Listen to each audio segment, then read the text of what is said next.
For 8 years, he served in President Ronald Reagan's administration as Undersecretary of Education and as Chief Domestic Policy Advisor. In 1988, he became president of the Family Research Council and a senior vice president focused on the family. And then in 2000, he ran for president of the United States.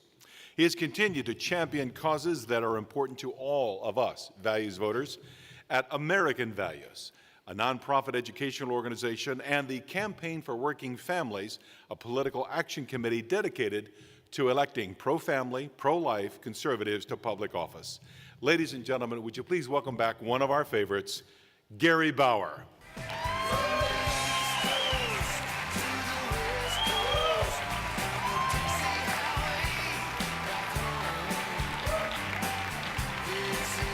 Thank you. Thank you very much. Great crowd, fantastic crowd. What a day it's been. The president, fantastic this morning. I know that was an encouragement to you as much as it was to me. Steve Scalise, I mean, absolutely incredible. You know, there was a reference to this. Steve Scalise is too good of a man to dwell on it.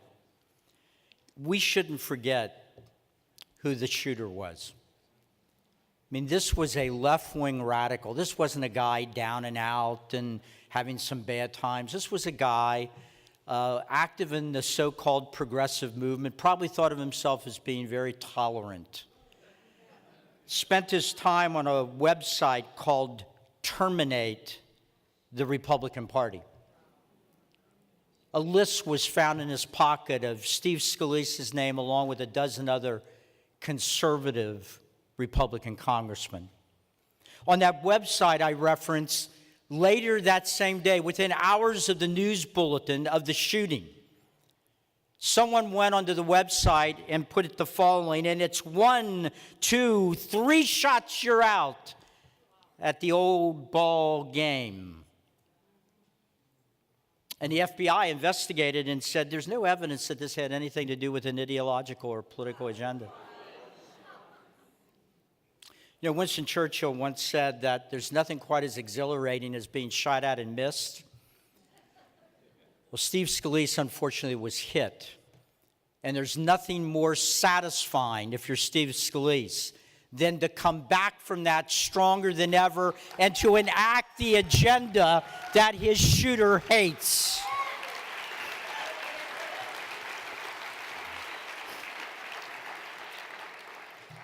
You know, as usual, I got about 50 things to talk with you about, and I've got about 15 minutes to do it. So I'm going to have to narrow it down here. But I always want to talk about America because that's why we're here. This is what this all is all about. It's not whether a party with an R next to their name or a D next to their name prevails in one election or another. It's about America. And, you know, there are some in America on the right, on the corporate right, that think America's only about profits. And I love profits as much as the next guy, but that's not the main purpose of America. You know, these are the people that are quite happy to build their factory in some other country and pay slave wages if they can improve their profits. That's not the America I want. And then there are people on the left, their idea of America is that this is simply the place of different strokes for different folks. If it feels good, do it. The idea of ordered liberty under God? No, they want nothing to do with that. Neither are of those visions are the vision of America that you believe in. Look, this country is the foundation of Western civilization. It's a civilization that has brought more freedom to more people and more opportunity than any civilization in the history of the world.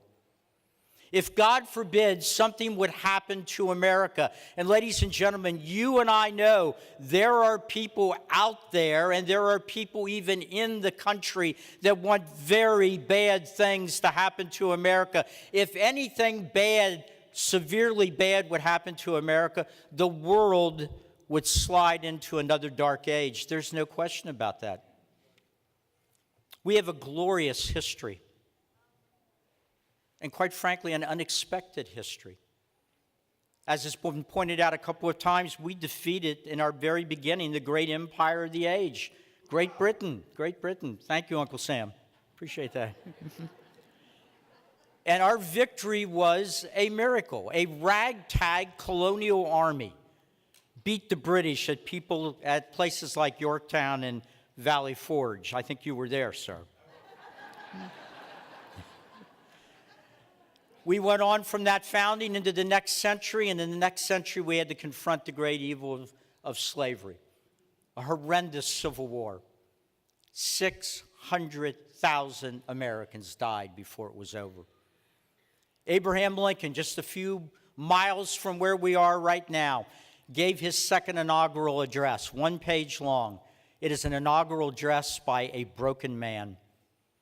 He said in that inaugural address that his fear was that a just God would require of America that enough blood be shed north and south until it equal all the blood drawn by the slave master's lash. Can you imagine today if a public figure suggested that things happening to America was because a just God was bringing his judgment on us? They would be run out of town. The next century, the 20th century, we defeated the Nazis and the Japanese warlords. The greatest generation poured off of the farms and the factories of America and went to Europe and into Asia and liberated those nations from that evil.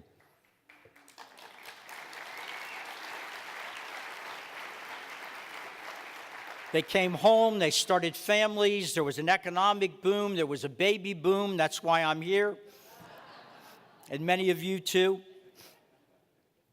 And then under presidents like Truman and Kennedy, Reagan, we won the Cold War. We defeated Soviet communism. And through all of this, we spread our ideas everywhere we went. Freedom of assembly, consent of the governed, the right of free assembly. Every place we went, those ideas followed us. So for over 200 years, this has been the history of this country. How do you explain all those successes? I think there are a lot of reasons, but I'll touch on two that I think are the most important. The first one is that because through all of that, God's hand of protection was on us.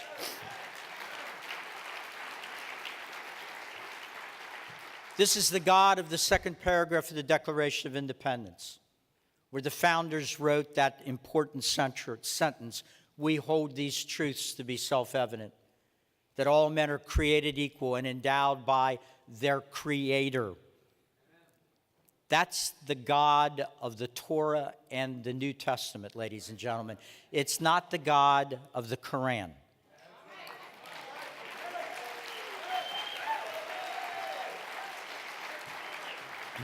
And the reason I don't hesitate to say that is there are countries all over the world built on the ideas in the Quran. They are not pleasant places for religious minorities, for women, for a whole lot of people. 7 of the top 10 abusers of human rights in the world are Muslim countries. You think that's a coincidence? No, we were built on the God of the Bible, who said that we are made in his image. Now, the second reason we have been so successful is that we have taught each rising generation in our schools and in our places of worship and at home that we are an exceptional nation, that we are a shining city on a hill, that this is a nation worth defending, worth fighting for, that it's decent and good. Are we still doing that today?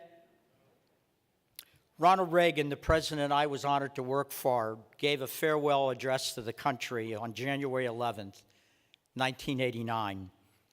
And even then, he ended that farewell address by bemoaning the erosion of teaching children to love America. I want to read his words to you. Speaking of his own childhood, he said, "We were taught very directly what it means to be an American. And we absorbed almost in the air a love of country and an appreciation of its institutions. If you didn't get those things from your family, you got them from the neighborhood, from the father down the street who fought in Korea, or the family who lost someone at Anzio. Or you get a sense of patriotism from school. And if all else failed, you could get a sense of patriotism from the popular culture. Whew. The movies, said Reagan, celebrated democratic values and implicitly reinforced the idea that America was special. But now, he said, some things have changed. So, President Reagan said, we've got to teach history based not on what's in fashion, but what's important. Why the Pilgrims came here, who Jimmy Doolittle was, and what those 30 seconds over Tokyo meant. He said these things in 1989, my friends. I remember when Bill Bennett and I at the Department of Education were bringing up these same issues. It's gotten worse, not better since then. Today, secular elites mock the idea that liberty comes from God. At every level of education, kids are taught not American history, but anti-American history. They're taught that America is evil, that our founders were monsters. And by the way, our last president embraced those ideas. He spent more time apologizing for America than he did promoting American values. He gave more speeches about the wonders of Islamic civilization than he did about the wonders of Judeo-Christian civilization. And was it the president or somebody this morning, I think, said, was it you, Carol? Someone said, when was the last time you recall in one of Obama's speeches hearing the crowd break into chants of USA, USA, USA? I don't recall ever seeing that happen. And all these years of teaching kids that America's evil, it's had an impact. There was a poll just a few weeks ago by The Economist. The worst results in this poll in the history of the country. For Americans under the age of 30, only 20% said they were very patriotic. 35% of people under the age of 30 said they weren't patriotic at all.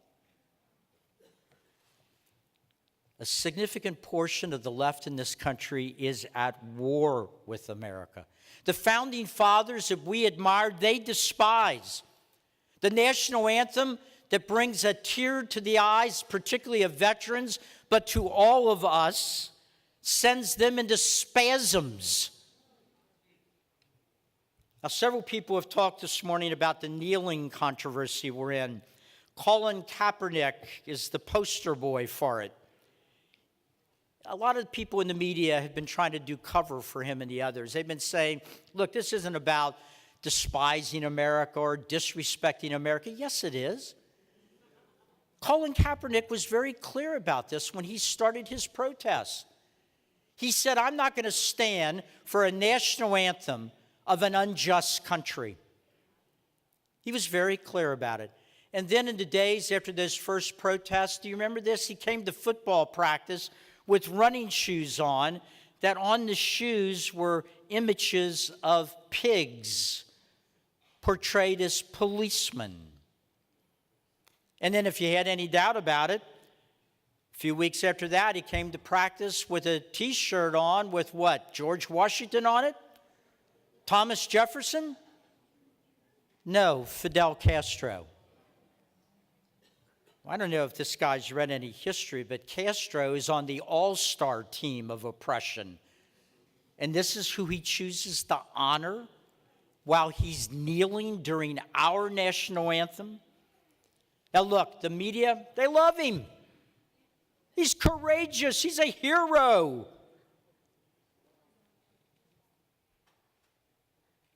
What would the reaction be if a couple of football players took a knee? And after the game, reporters went up to him and said, so you're joining this anti-police protest? No, we took a knee in protest of the thousands, hundreds of thousands of innocent unborn children that die every year in the name of choice. Do you think the media or the NFL would be saying, hey, that's their freedom of speech. They have every right to do that. They're heroes. No way. Absolutely no way. You know, last week, you probably noticed Vice President Pence and his staff were at a football game in Indianapolis between the Colts and the 49ers. We have a son that works for Vice President Pence, and we were proud to watch on TV as the Vice President stood proudly for the national anthem with our son and other people on the staff with their hands over their hearts. And the Vice President looked down on the field and he saw about 24 members of the 49ers who by their record apparently decided winning football games is not that important.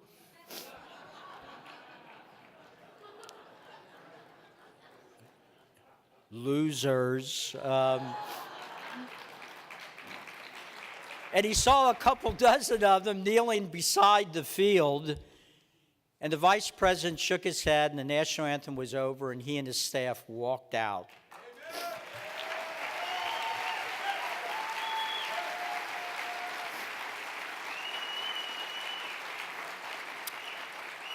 And you know all that talk about freedom of speech and heroes and all the rest of it?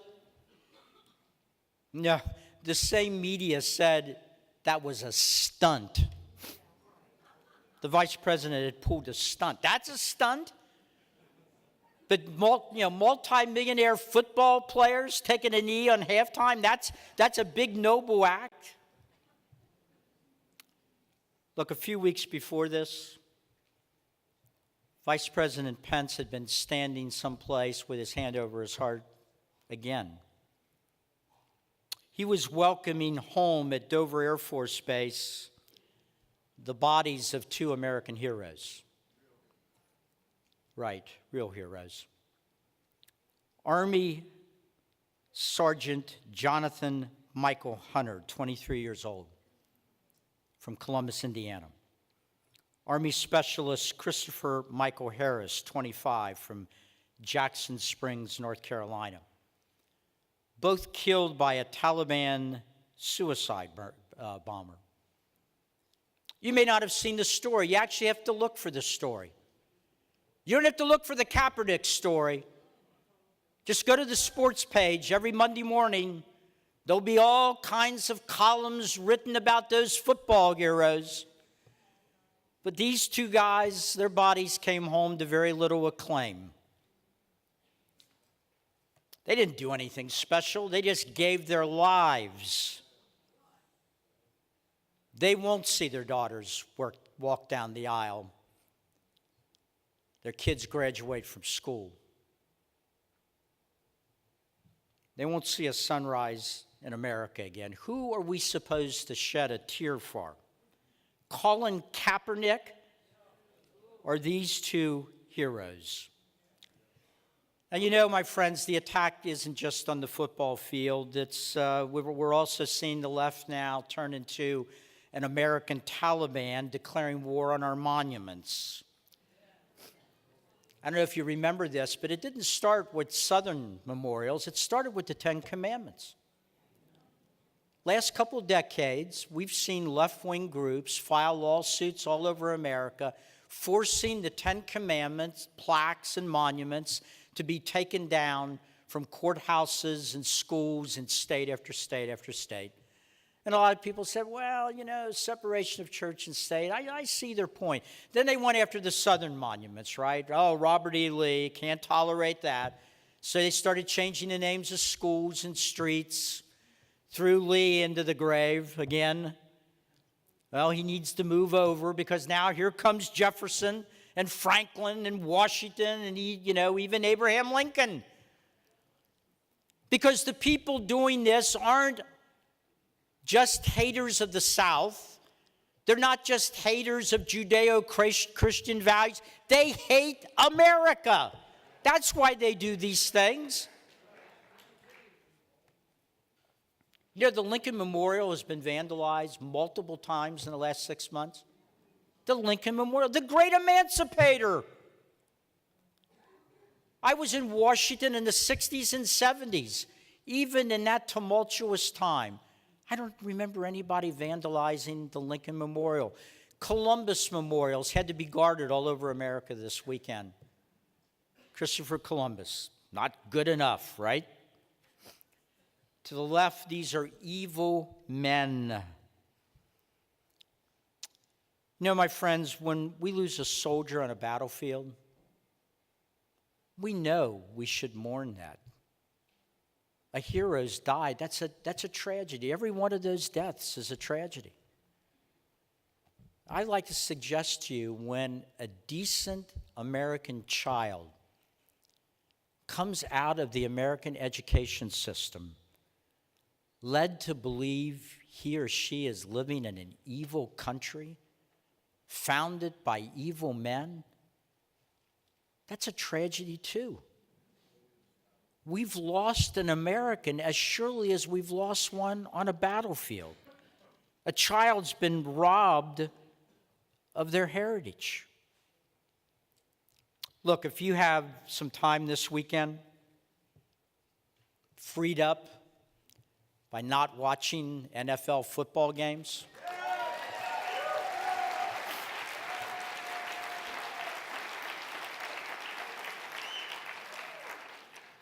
take some of that time to sit down with your children and your grandchildren or the neighbor's grandchildren or children, whoever, any young American you talk to.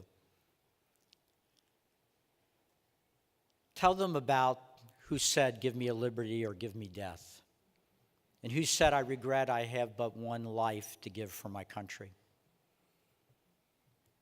Tell them who said, "I have a dream." Tell them what Constitution Hall looks like and what good music sounds like. Why there was a Berlin Wall and what the forces and values were that brought that wall down. Tell them about what happened at Concord Bridge and the fields of Antietam and Gettysburg and on the beaches of Normandy, and how their liberty was born and nurtured in those places. And yes, even tell them about Jonathan and David and Ruth and Naomi. In short, tell them how and why they should love the things we love and honor the things we honor. And if you will do that, I am absolutely convinced whatever troubles lie ahead, that this year and 5 years and 100 years from now, the stars and stripes will fly over Washington, D.C., the capital of the freest, greatest nation the world has ever seen. And we will again be a shining city upon a hill. God bless you. Thank you very much.